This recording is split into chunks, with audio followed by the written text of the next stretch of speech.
Yes, Mr Molesworth. Commissioner, I'd like to make an application for leave to briefly lead evidence from Mr Michael Hirst in response to some of the evidence that we've heard from the ANZ.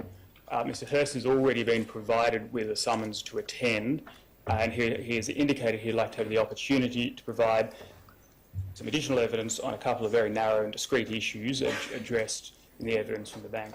Well, again, Mr Molesworth, the question is not time, it's difference and addition. But yes, is Mr Hirst in the hearing room? He is, Commissioner. Yes, if Mr Hirst could be good enough to come forward.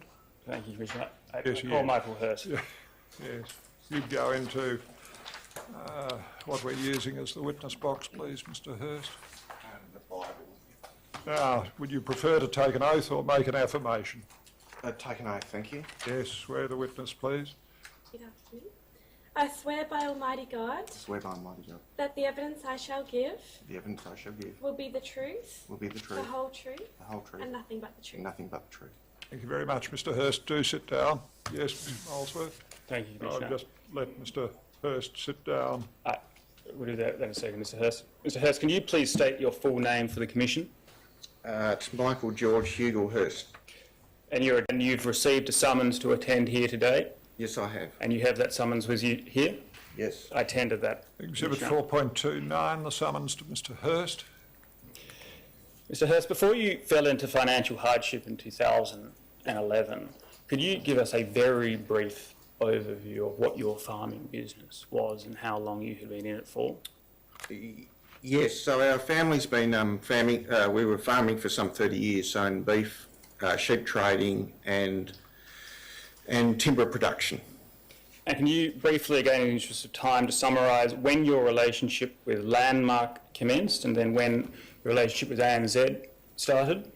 Yeah, so at some point in about 2005, our family property went up for auction, and we needed to try and finance that, and we met a manager, and he financed us to 8.2 million unsecured, but we were losing bidder on that property. Thank you, sir. You don't need to refer to relationship managers by name. Throughout your relationship with Landmark, what was your experience with being offered debt? Was Landmark generally supportive when you sought further debt? Yeah, so I think our first experience with the relationship manager followed on, and then we began to do quite well in the forestry market, and then the debt increased with the opportunities that came up, and he was very, very supportive. And what was your experience with ANZ? And again, on the same question with regards to being lent more or being offered more? We were a Landmark customer. We had a letter in the mail to say that ANZ were purchasing the loan book.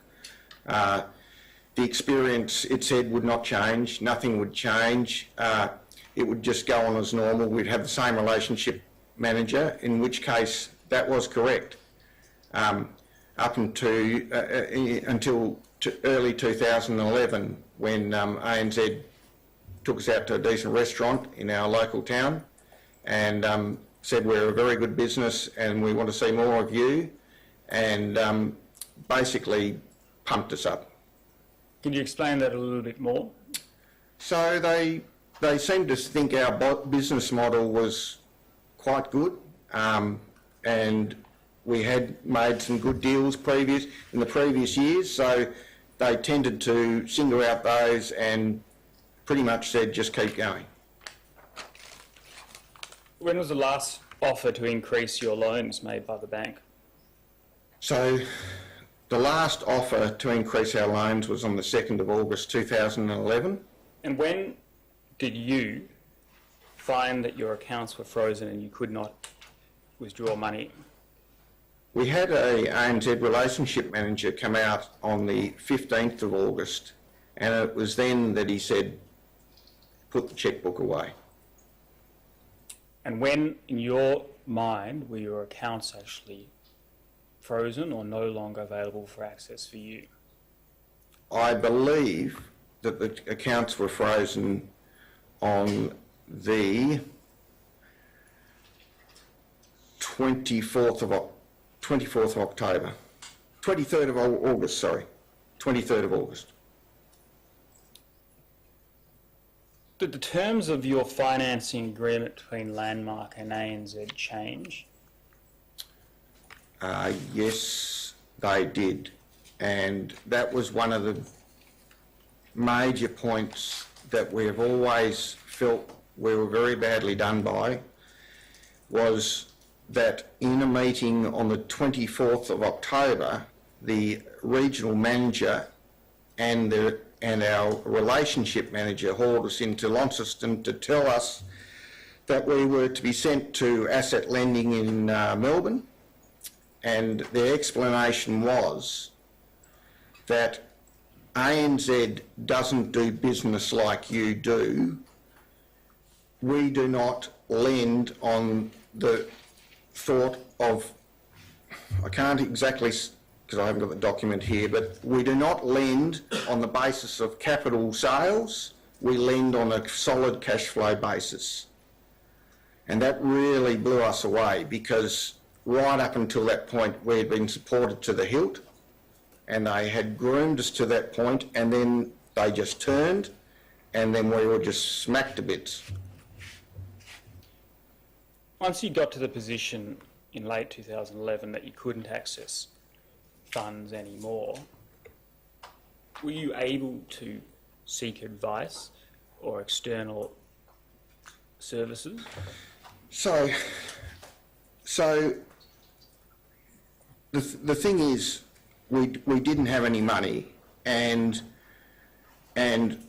we didn't feel like we weren't asking ANZ for any money at that point, because we realised the situation we were in at that point, because the valuations had dropped enormously at that point. We were using an accountant who put us onto this crowd in Melbourne, who in our terms was purely there to sell us up. There was no support whatsoever. But everything, in our view, that ANZ wanted, they did. And so, to this day, we haven't remunerated that company for what they did. Were you aware of any way you could challenge what the bank were doing? There's no way we could challenge what the bank did. We had no resources, so I was working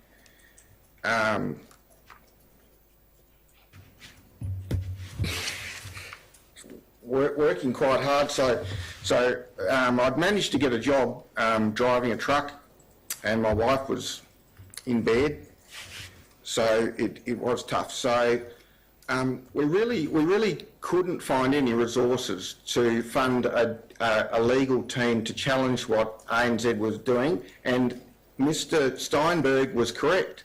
We were very compliant, okay, right through this process, because originally we had a feeling that it was our fault, but of course, as information came forward later on in years, that of course changed. So were you provided with any information at all from the bank in relation to review services available or external advice that you might be able to receive?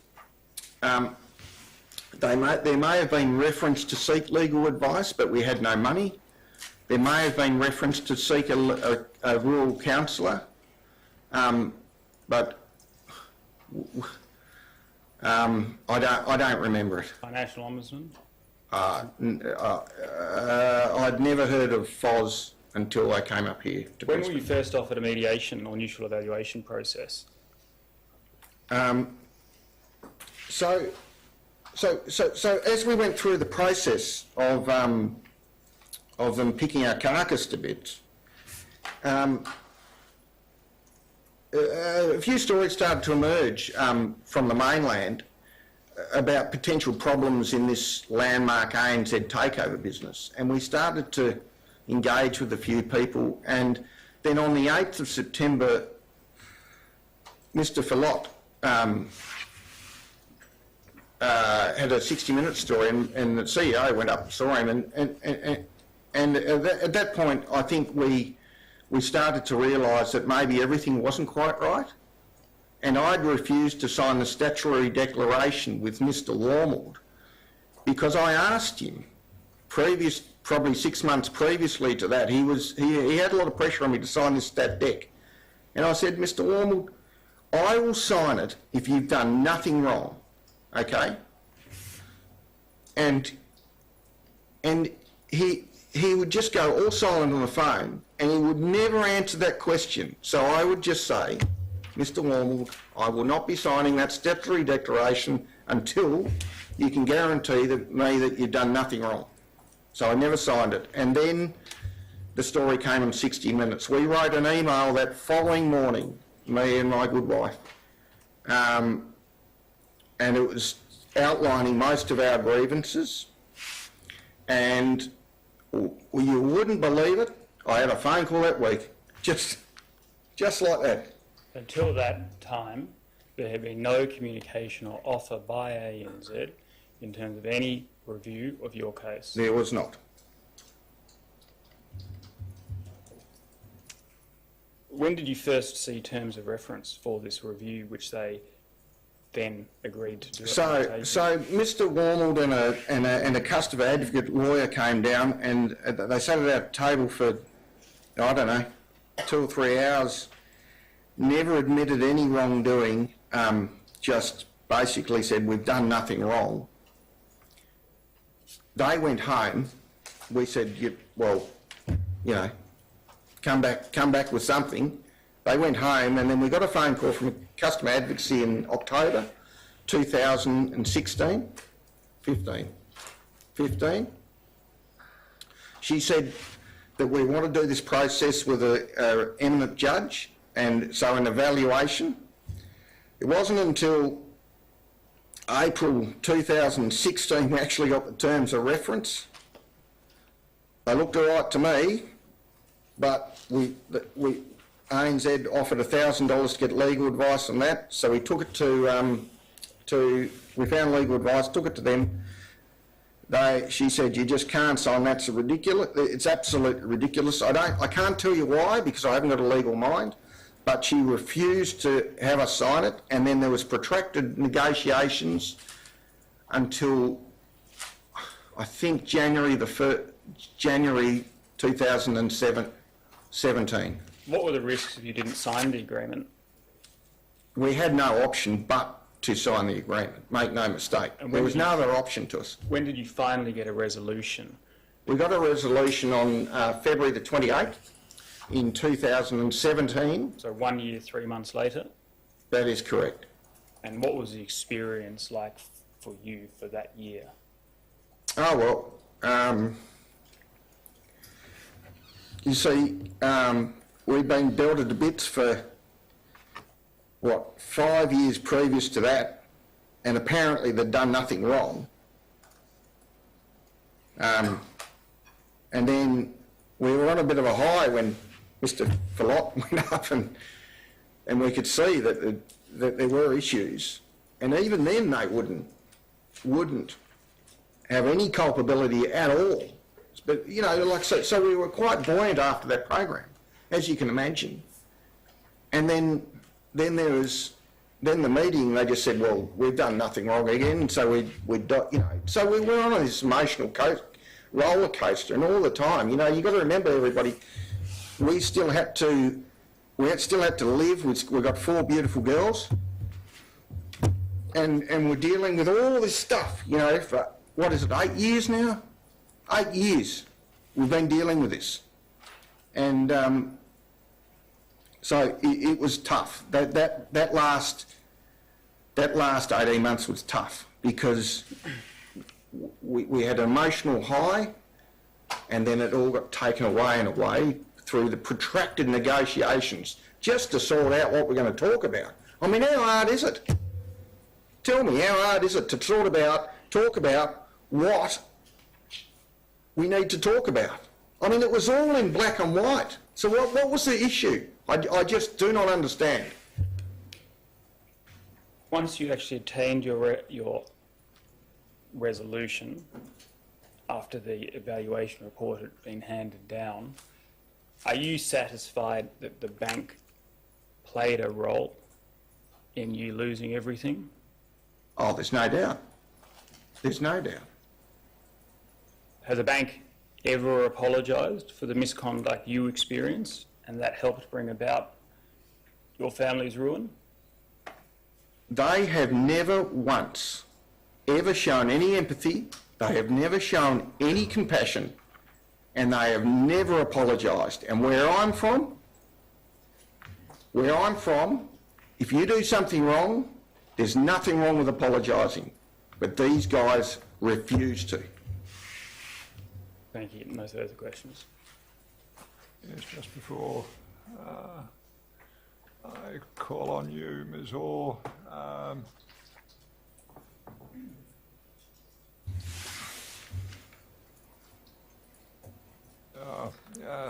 Apparently your address is subject to a non-publication direction. You were carefully asked where you lived and you promptly answered that, Mr. Hirst. We've been very careful not to reveal where you were living. So Tasmania's a small place and they probably all know. Everybody knows everyone. So we had said no disclosure of where you lived, Mr. Hirst. The other thing is you mentioned the manager's name. We'd made a non-publication direction about the manager's name too. So can I just raise those matters? Now, Ms. Orr. I have no questions, Yes, Commissioner. Dr. Collins. No questions, thank you. Yes. Thank you very much, Mr. Hirst, for coming and telling me what you have. Yes. You may step down and you're excused. Ms. Orr. Commissioner, we're moving now to a different case study. I wonder if we might adjourn now and reconvene early. Would it be possible Come back at 1:50? Yes, if that's convenient to the Commissioner. 12:50, and if we resume at 1:50? Very well. Thank you, Commissioner.